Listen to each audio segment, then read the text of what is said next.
America Iran युद्धामुळे देशभरात महागाई वाढत चालली। याचा परिणाम विमानांच्या उड्डाणावर सुद्धा होतोय। एअर इंडिया कंपनी आता दररोज 100 फेऱ्या कमी करणार आहे। देशांतर्गत आणि आंतरराष्ट्रीय उड्डाणांमध्ये 10% कपात करण्याचा निर्णय कंपनीने घेतलाय। एअरलाईन सध्या जवळपास दररोज 900 उड्डाणं चालवतेय।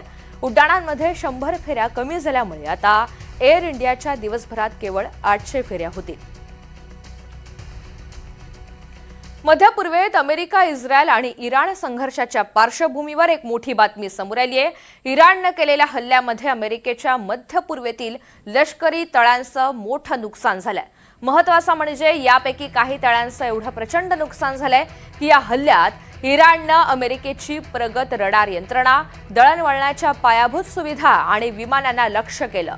हे मध्य पूर्वेतील अमेरिकेच्या लष्करी तळांचाच भाग आहेत।